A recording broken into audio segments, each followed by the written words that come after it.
Pinuntahan ni DJ Nicole Jose ang tinaguriang hari ng martial arts dito sa Olongapo.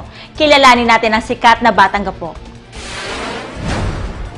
Martial arts o sining panlaban ay ang anumang uri o anyo ng pakikipaglabang may pangkat ng mga paraan ng pagsasagawa. Ano-ano ang mga ito?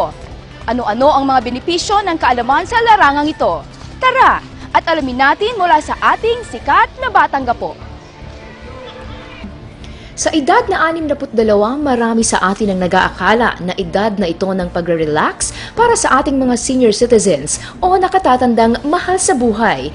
Pero, alam niyo ba na dito sa Cabalan ay meron isang senior citizen na patuloy ang pagsipa at pagsuntok? Buong pamilya namin ay nagkakarate.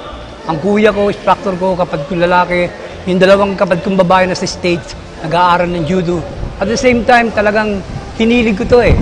Kaya para sa akin, ang karate nakapagturo sa aking buhay na maging maayos. Para sa akin, ang benepisyo ng karate kapag ikaw marunong, unang natututunan namin ang disiplina. Kamukha ko, wala akong sigarilyo, walang alak, wala lahat. And always I just practice, you know. Siya si Reynaldo Ginco, master o sensei sa kanyang mga estudyante. Naging karate black belter sa edad na 17 at patuloy na nagtuturo ng martial arts sa mga nakababata sa kanya. Nag-aral ng criminology sa Philippine College of Criminology. Nanilbihan bilang radio control operator noong panahon ng base militar ng mga Amerikano sa Olongapo.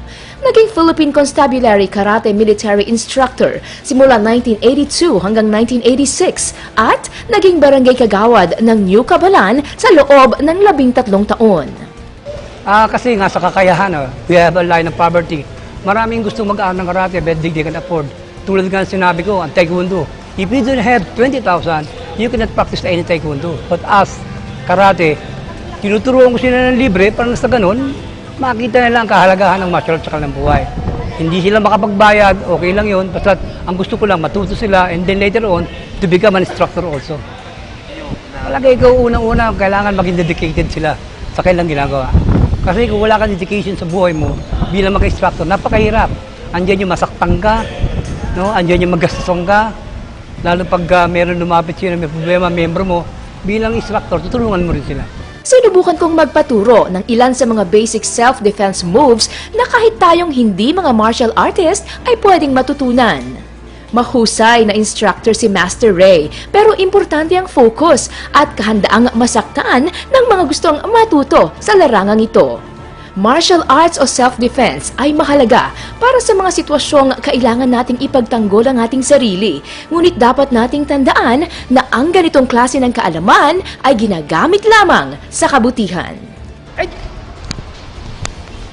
Self-defense, competition, physical health and fitness, emotional, physical or spiritual development man ang dahilan, sa mundong itong puno ng karahasan at kawalan ng kasiguraduhan, ang kaalaman sa pagtatanggol sa sarili ay napakahalaga.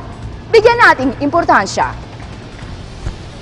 Para po sa Batang Gapo News TV, Kathleen DJ Nicole Jose, nag-uulat.